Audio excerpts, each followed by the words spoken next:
Shalom saudaraku yang dikasihi oleh Tuhan Yesus Kristus. Sugeng Rahayu, salam sejahtera buat kita semua. Biarlah damai sejahtera, sukacita daripada Tuhan atas setiap kita.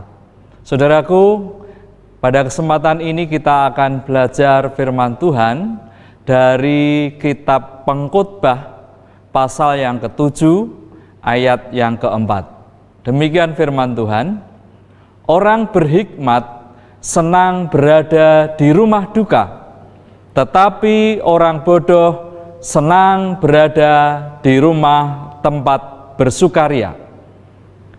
Dari ayat firman Tuhan ini, saudaraku, kita akan melihat perbedaan antara orang yang berhikmat atau orang yang bijaksana dengan orang bodoh. Saudaraku, ada terjemahan lain yang bisa saya bacakan untuk kita semua. Dikatakan bahwa hati orang berhikmat ada di rumah duka, tetapi hati orang bodoh ada di rumah pesta.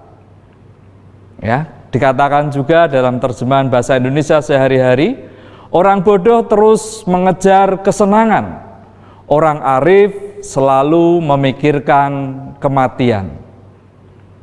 Nah, jadi saudaraku yang dikasihi oleh Tuhan Yesus Kristus, jadi terlihat jelas perbedaan antara orang yang berhikmat, orang yang bijaksana, orang yang arif dengan orang yang bodoh.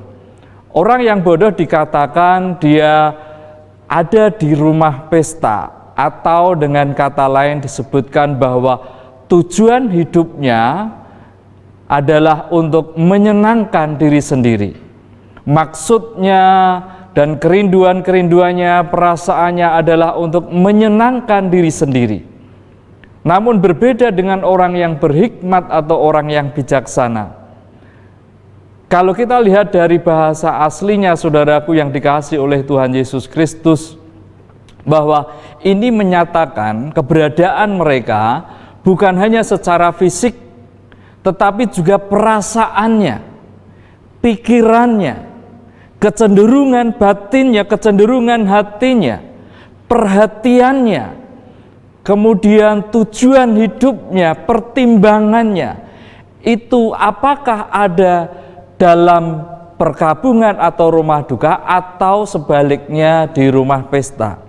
Di situ adalah berbicara masalah bukan hanya keberadaan fisik, tetapi adalah suasana batinnya, perasaan dan pikirannya, kecenderungan hatinya, perhatiannya, apakah difokuskan untuk melihat bahwa sesungguhnya kita hidup di muka bumi ini hanya sementara, dan kemudian boleh memfokuskan hidupnya untuk masa kekekalan bersama dengan Tuhan, ataukah sebaliknya hanya fokus kepada perkara-perkara yang bersifat lahiriah yang tidak kekal.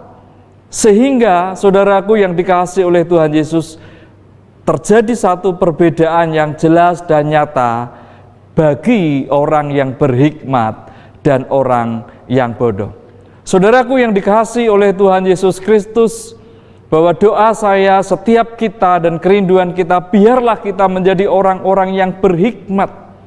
Tandanya apa, saudaraku? Dari ayat 4 tadi dikatakan bahwa mereka memiliki perhatian untuk perkara-perkara kekekalan, menyadari bahwa hidupnya hanya sementara, kemudian fokus hidupnya untuk mencari kerajaan Allah dan kebenarannya, bukan untuk memuaskan dirinya atau untuk menyenangkan kebutuhan, keinginan dagingnya sampai masa kebinasaannya datang.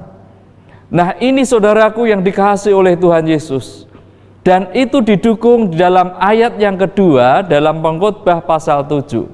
Dikatakan bahwa pergi ke rumah duka lebih baik daripada pergi ke rumah pesta, karena di rumah dukalah kesudahan setiap manusia, hendaknya orang yang hidup memperhatikannya.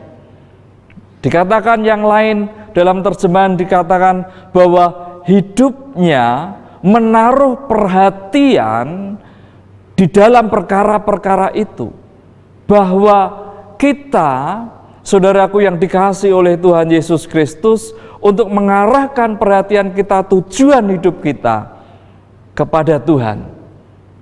Nah, inilah saudaraku yang menjadi perbedaan, dan biarlah setiap kita menjadi orang-orang yang bijaksana, orang-orang yang arif, orang-orang yang ada di dalam Tuhan fokus hidupnya.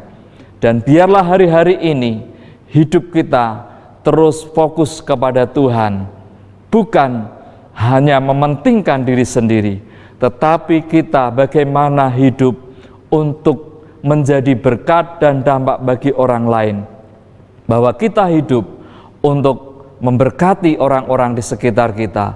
Kita hidup untuk menyongsong hidup kekekalan, karena kita mengerti bahwa tubuh ini akan mengalami kebinasaan. Tetapi saudaraku yang dikasihi oleh Tuhan Yesus, kita akan dibangkitkan bersama dengan Tuhan, menerima tubuh kekekalan, sehingga kita boleh hidup di dalam kekekalan bersama dengan Tuhan. Shalom, Tuhan Yesus memberkati. Amin.